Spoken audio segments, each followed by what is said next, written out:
Good morning, everyone. Welcome to our Rotary meeting today. This morning, our invocation is supposed to be led by Ramona. I don't see her, so unless there's a planned substitute, I'll handle that. If you are a planned substitute, let me know. And then our pledge will be led by Dave Williamson.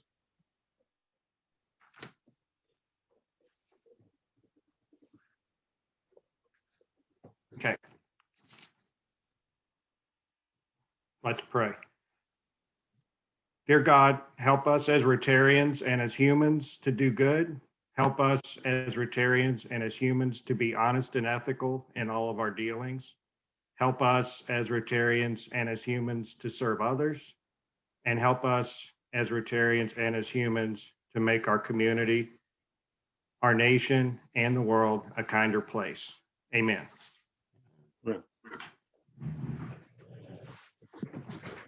Please join me in the Pledge of Allegiance. I pledge allegiance to the flag of the United States of America and to the republic for which it stands, one nation, under God, indivisible, with liberty and justice for all. Thank you, Dave. You bet. Have some announcements this morning. I will start with Wolf. He's got a few people to recognize from an event that took place this week.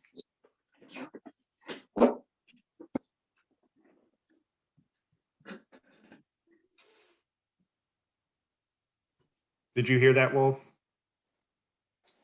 No, I'm sorry. You blanked out for a second.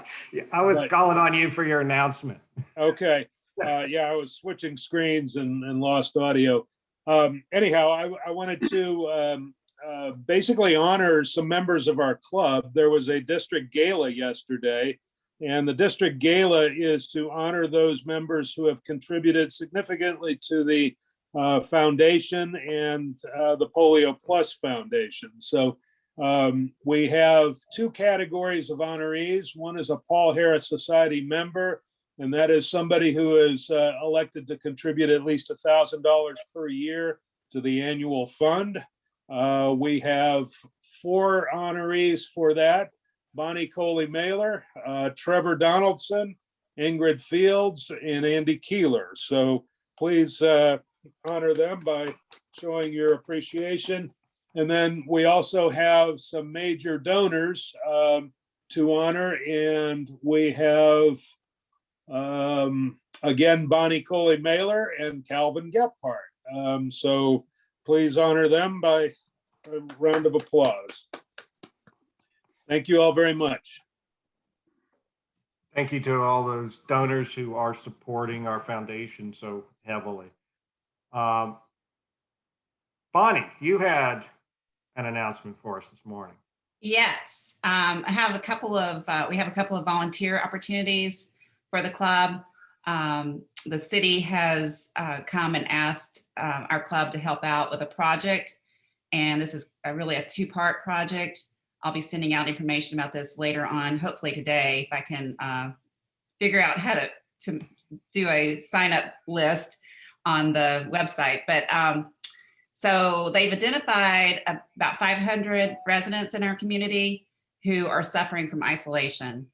And these are probably older residents who, because of COVID, have had very minimal interaction with other folks. And the idea is to put together packets, bags for them with little goodies just to kind of occupy their time and provide some cheer. And so what they're going to do is provide us with the bags and the things to stuff in the bags. And they would like for us to put the bags together.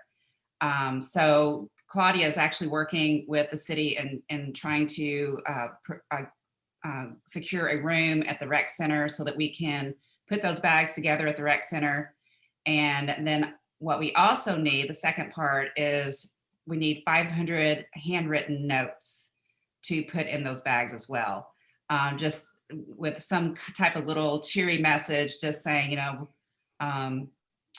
stay positive, we're all in this together, you know, you aren't alone, blah, blah, blah, you know, just some kind of special little note.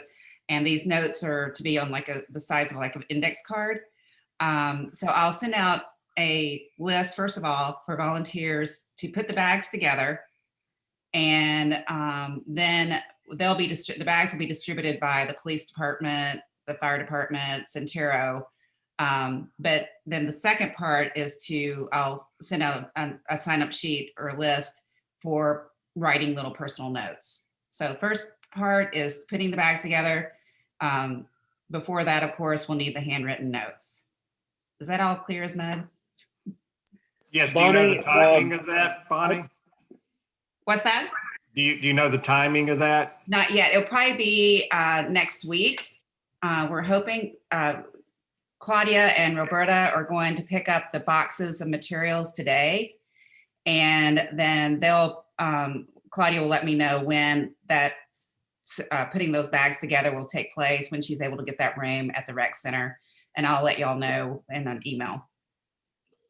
Bonnie, I don't know if we could do this in time, but I've got these neat little Rotary, you can't see it, Rotary notes.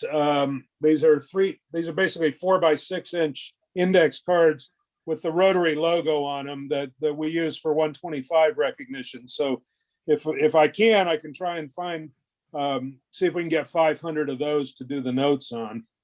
I don't know if that complicates things, then you have to get them to everybody and then they have to fill them out and bring them back. And I'm not sure I can get them that quick, but if necessary, I can ask.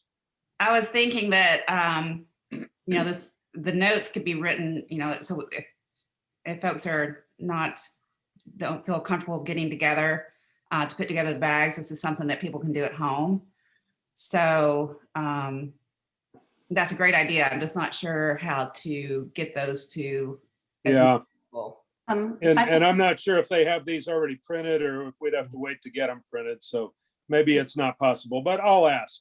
Hey, Wolf, if you get those, we could always put them up at the country club for people to stop in and pick up. That's a good idea. Yeah. Okay. They come with envelopes too, so. Oh, wow. Yeah, well, let me know if you can get those because that would be really awesome. I'll check on that. Okay, thank you. Any other questions about this? I'll try to help. This is all transpired very quickly, so. Claudia, did you have something to add? I think the maximum volunteers we can have is 10 at any time. And I believe that within 2 hours, we should have these boxed up, ready to go. And then we're delivering them, just so you know, they're being delivered to Washington Township Administration Building for the firemen, to the police department, to the city outreach department, and Centero.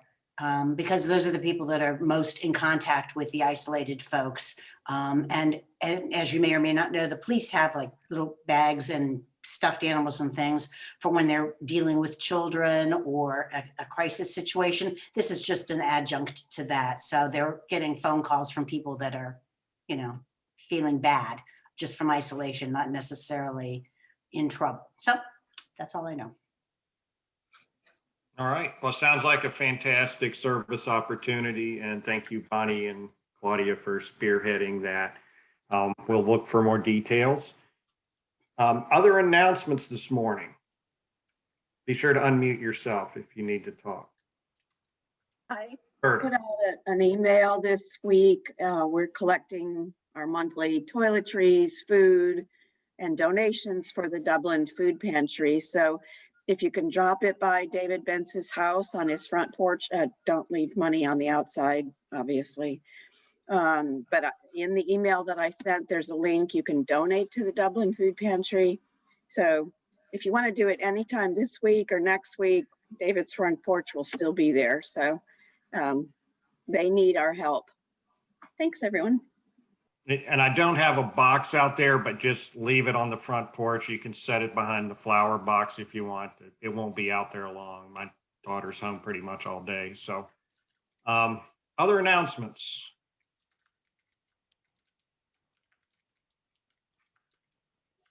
Okay, well, this morning we have Lori Reinbold and Jenny Stotts here, and we are going to talk about membership. So, Laurie, I will turn it over to you.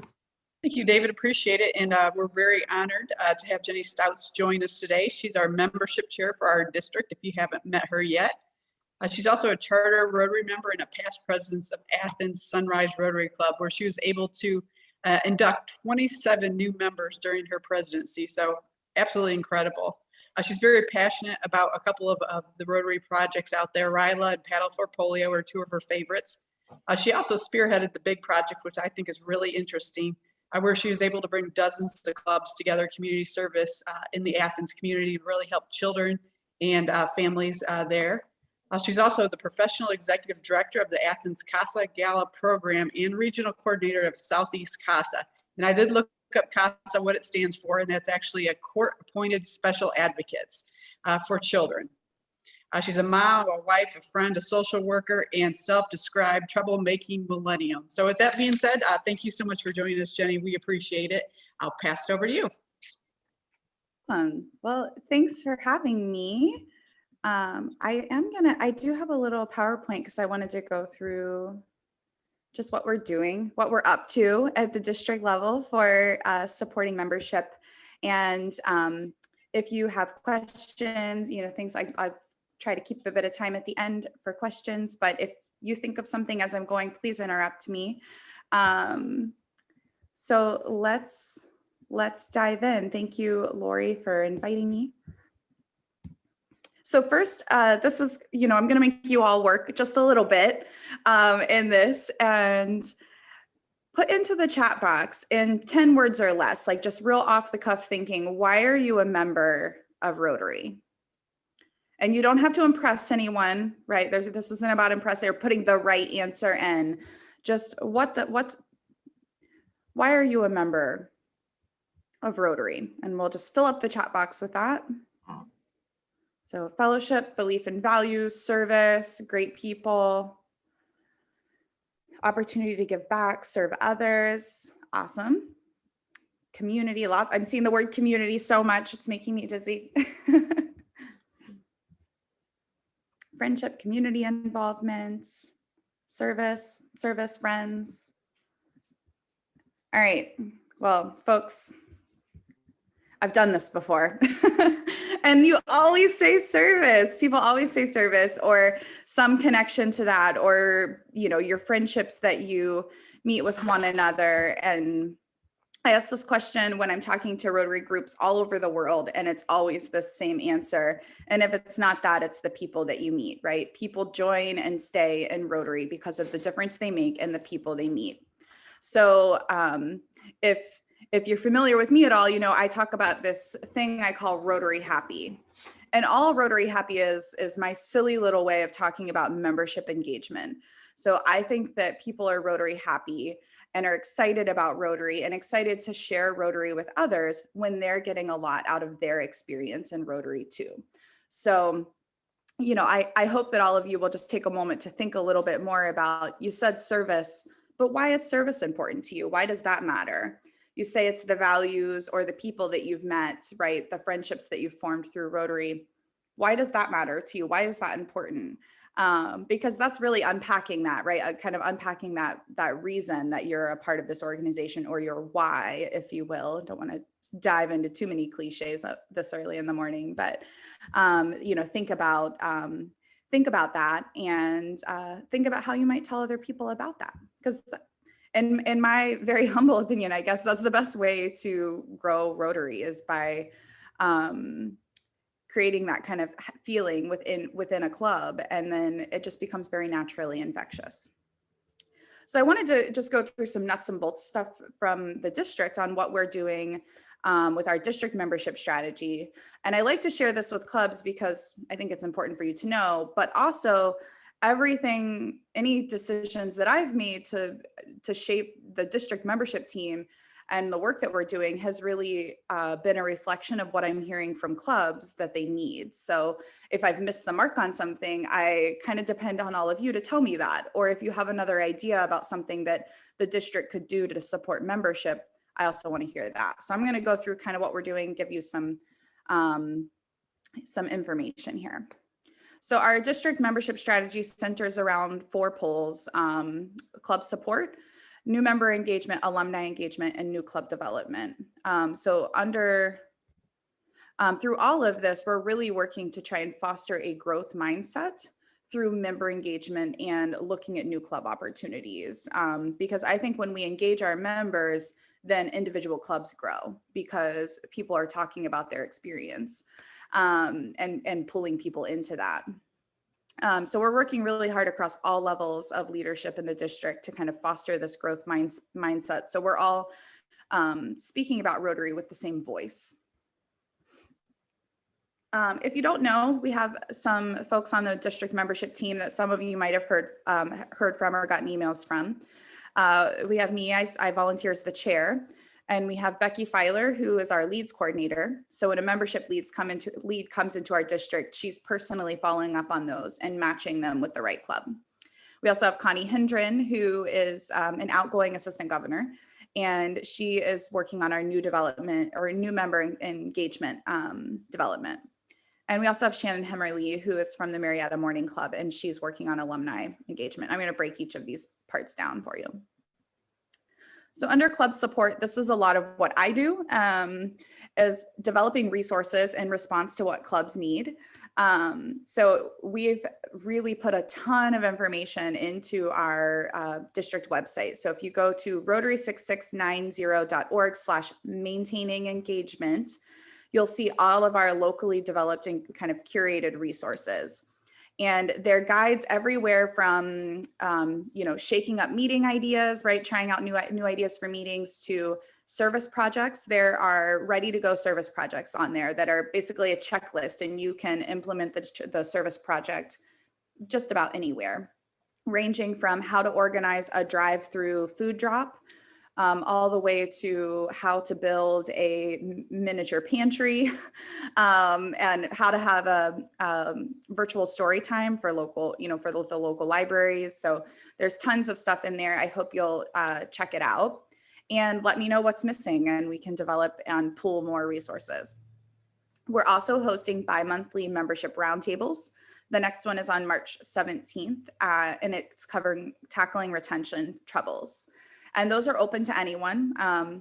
I fear I'm going to have to stop calling them roundtables. They've gotten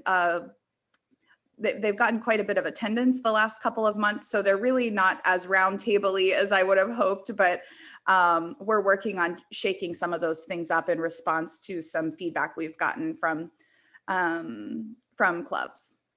We also are running a promising practice series where this is actually one of my favorite things to do, because I've been interviewing clubs that are doing interesting things and seeing results from it. And then we're putting those into kind of a 20-minute video and then sharing them. Those are also available on YouTube and on our Facebook or on our website. Membership leads. I mentioned that Becky is handling membership leads, and we have this cute little high energy video that has annoyingly pleasant music. So just brace yourselves at 8 o'clock in the morning as you kind of learn a little bit more about membership leads.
So very pleasant music, but our goal in our district is to respond to membership leads within 24 hours. And I get quarterly data on our membership, monthly data on our membership leads. And we are getting better and better each month since we've taken this approach of responding within 24 hours.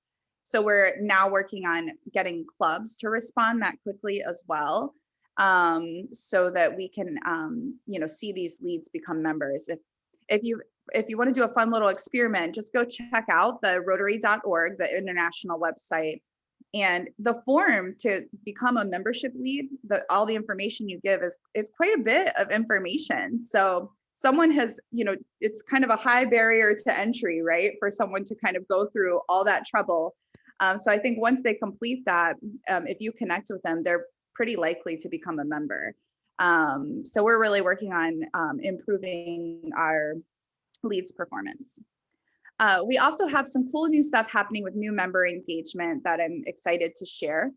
One is we have a welcome wagon of sorts that Connie Hendren, and for those of you that have met Connie Hendren, she's absolutely perfect to be leading the district welcome wagon. But we'll be creating pathways from the district to new members. So if you add a new member to your club, they would get like a gift and a personal note from Connie welcoming them to the district. Likewise with district events, anyone who has joined within the last year will get a personal invitation from Connie to attend with her, even if it's virtual, a district event.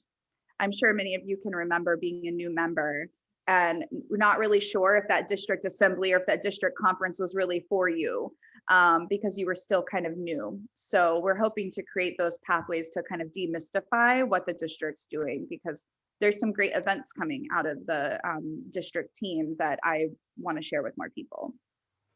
We're also in July going to be launching Each One Bring One, which is President-elect Shaker and District Governor-elect Mary Jane's big initiative, where we're going to have some fun incentives and fun games and kind of fun contests related to members of Rotary bringing others in, right? Kind of inviting them into our organization.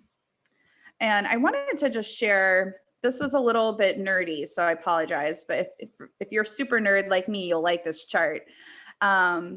A lot of the strategy that we've built for the district, and much like the strategy like in my own club, Lori mentioned about our club grew pretty quickly, was really built over by looking at the data and kind of building resources and building strategy around that data. So if we look at this, really membership kind of begins before the person joins, right? They're meeting us, they're finding out about us, we're kind of attracting them, right? This is where, I've never done online dating because I was married before online dating was like a thing, but I always imagine this is like picking out your profile picture or something like that, right? We're courting them. And some of that attraction even continues even after they've joined, right? We're still sweeping the floor before they come over kind of thing. Like we're still kind of trying to impress.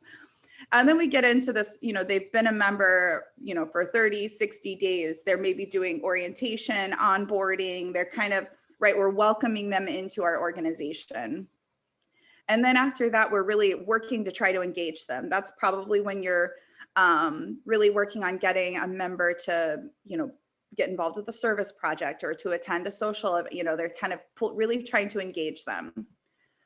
And then we move into this kind of phase that I like to call empowering them. This is where we, maybe want to start looking at who are the future leaders of the club, who's due to move up into a committee or something like that. But as a district, when I analyze the data across our entire district, and we're not unique in this, most districts in the United States are struggling with this. What I've circled in red there is a really critical and vulnerable point of membership. A very high, disproportionately high percentage of members in our district leave after being a member for about a year to a year and a half. And so what that tells me is that probably coincides with the dues statement, right?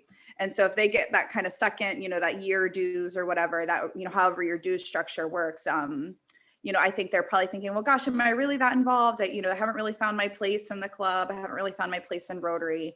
And then they move on. And I think this also falls at a place where we did all that heavy lifting in the beginning, right? The orientation, the onboarding, we're kind of really getting them to understand Rotary, but they're not quite ready to be asked to be a club officer yet, right? We're not quite to that point yet. So a lot of the strategy that we're looking at as a district is helping clubs support people through those months. So a lot of the resources that you see developed are targeted to support that gap in membership that we as a district have.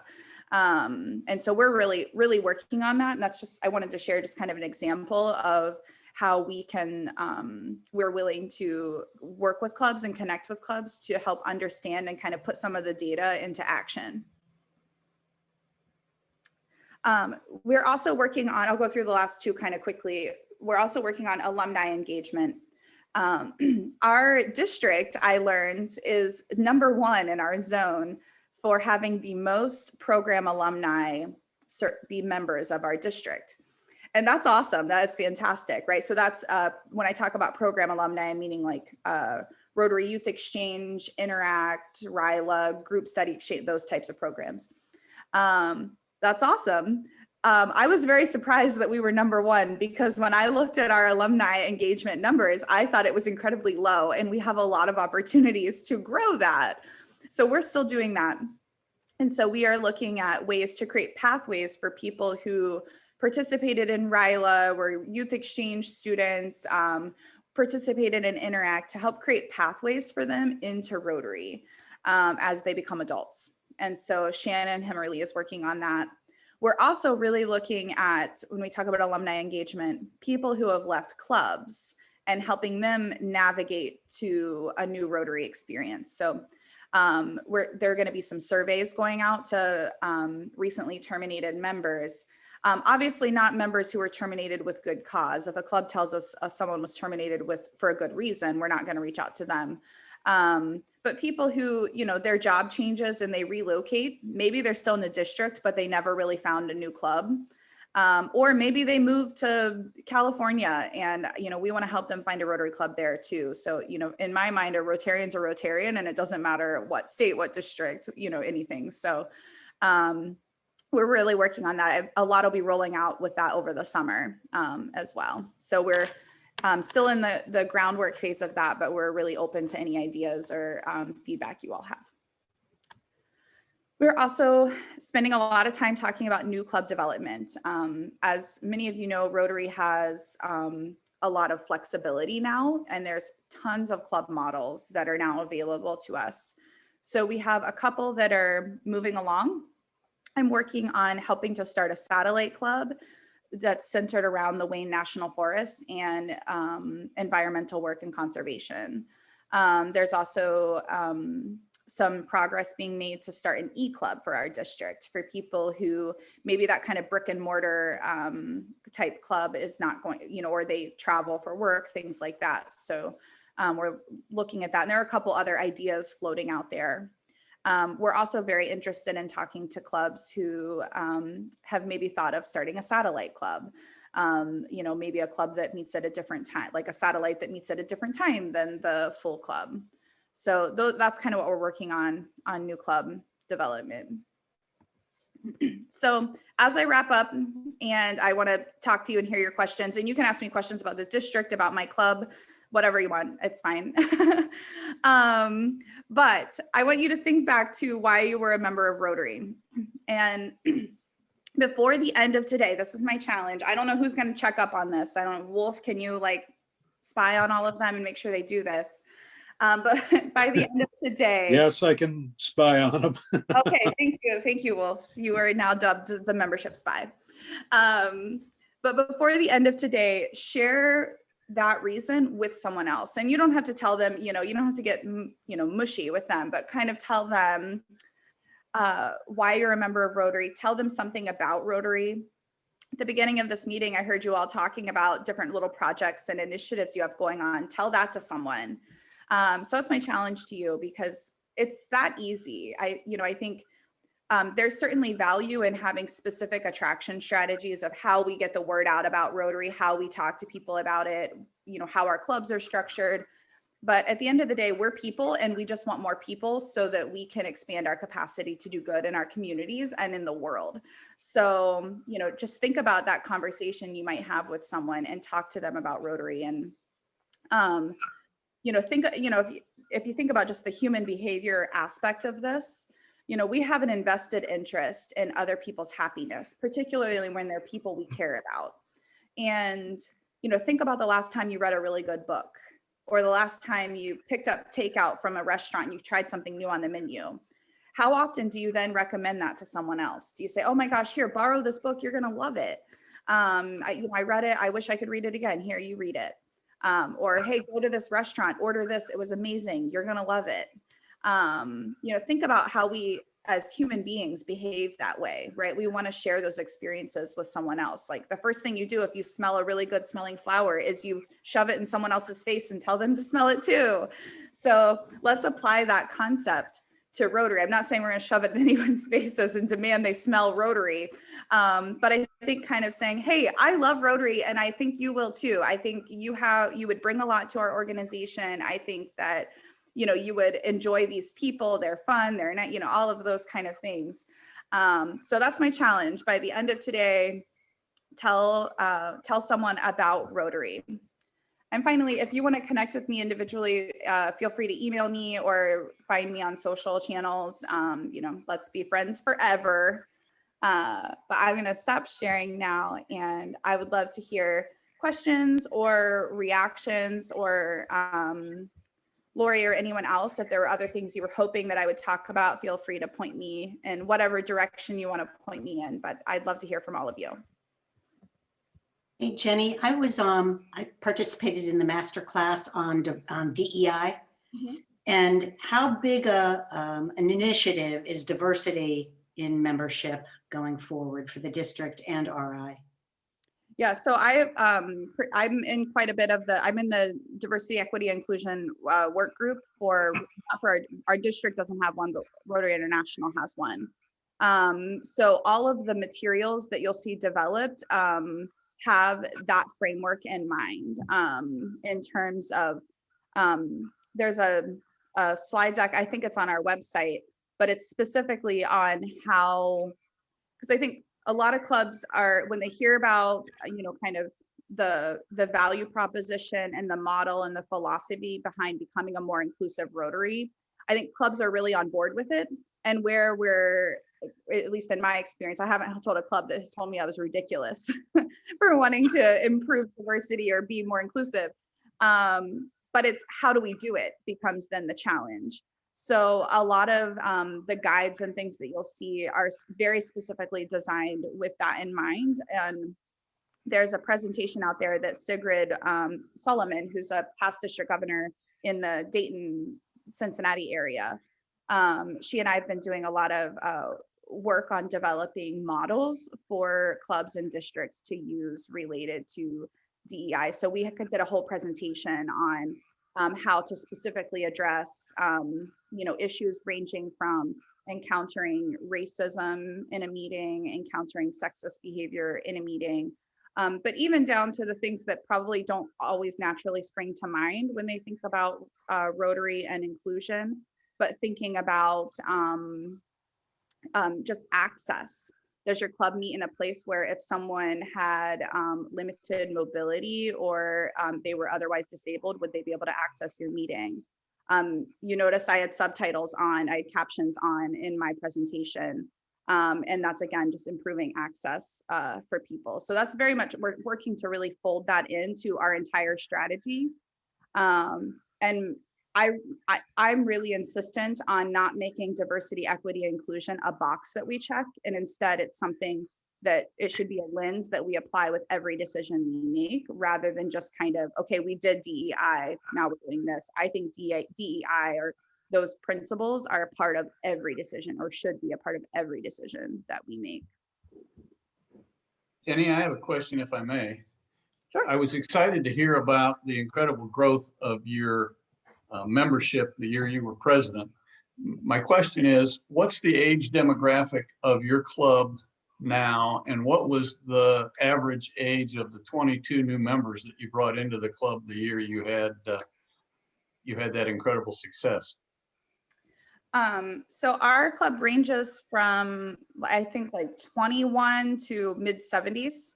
And, you know, so that range, our average age is probably people in their mid 30s to low, you know, to early 40s. And I'm trying to think back when we inducted, you know, we did a picture, right? Because we inducted a new person every other week for that year.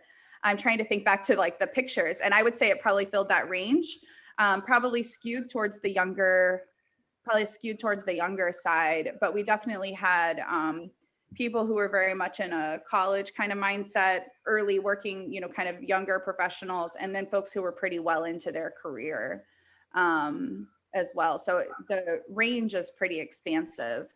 I would say by comparison to most clubs, our club probably has more younger members than most. But that doesn't mean we're a club of only young members. Jenny, you might have said this. What's the retention of your club? Our retention is about 92% in our club, and that's a little lower than the district average, largely because we are in a university area. So our club is in the vicinity of Ohio University, and we regularly have university students join our club. So, you know, we kind of expect that they're only going to be a member of our club for a year or two, and then they're going to obviously get a job and move away. So that's kind of where the idea of that alumni engagement came from, of how do we help navigate them to their new Rotary club wherever they go. So like, for example, we have a member who graduated, got married, moved away, and she's a very active member in the Rotary Club of Nordonia Hills up near Cleveland now. Jenny, can you talk a little bit more about the big project that you led? I thought that was a really interesting way to approach things. Yeah, so I like Wolf, I was an assistant governor before I became the membership chair. And it kind of bothered me a little bit in my area as assistant governor that I was working with 5 clubs that were all within, you know, short geographically together, and they weren't really doing anything together. And so that kind of bothered me. And I'm in a morning club. There's also a noon club in the town. And there was always this subtle competition between them. And so I just thought that was silly, and that we're all one Rotary and we should be working together, and we can do more good for our community when we do that. So my first plan of attack was to get the Rotary clubs all to work together on a project. And we did that. We did 5 club projects on like literacy, on cleanup. And then the local Kiwanis made the mistake of inviting me to a meeting to talk about my work. And I noticed that they were kind of making fun of me for being a member of Rotary. So then I made it my mission to get all of the service clubs in town to work together on a project. So we had about a dozen Rotary, Civitan, Kiwanis, and Lions Club coming together on what we started calling the big project. And it was actually a day of service. And we actually didn't get to have the actual day of service because the entire state got locked down 2 days before it was set to happen. And so we had to kind of pivot and do it in smaller chunks in a socially distanced way. But our goal was to serve, we had 200 plus volunteers from the community. And the plan was to come together for one big day of service where we did 7 simultaneous service projects that covered everything from food insecurity to supporting foster youth. We even had a pet project for the dog shelter, you know, everything in between, that would serve 10,000 people. And so that project, the day of service didn't get to happen, but all of the little tiny pieces of it have happened separately. And our little group is still in communication with one another, so that once it's safe, we're definitely going to do our giant, mega chaotic day of service again. But that was really the impetus behind it, was just wanting to get everybody together. Because if you overlay all of our missions, we all want the same thing. Like, we all have different angles, but we all want to do the same thing. So that was really the thinking behind that. And it was technically called the Athens County Day of Service, but we all started lovingly calling it the big project, and that kind of stuck in the public's mind. So that's what they call it. Awesome. Thank you. That's great.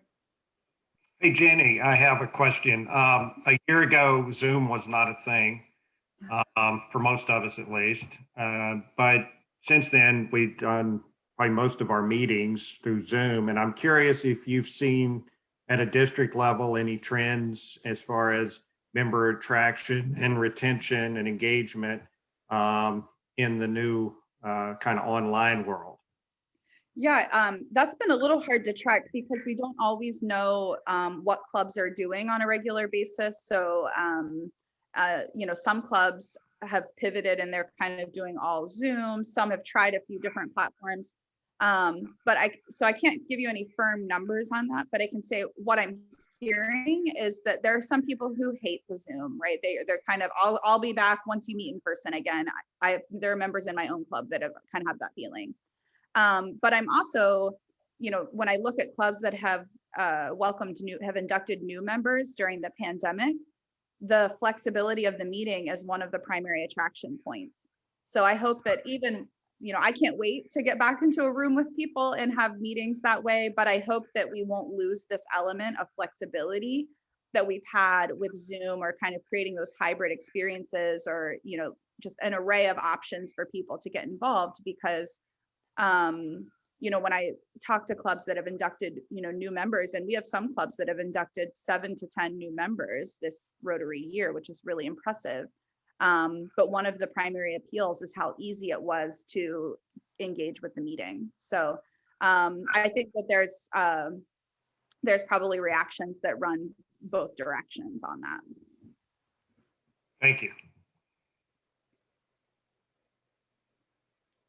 I don't know if there are any other questions, so I certainly thank you all for your time and letting me crash your meeting this morning. And I hope that you will all take me up on my challenge and go tell someone about Rotary. And if you want to be a super overachiever, tell 2 people about Rotary.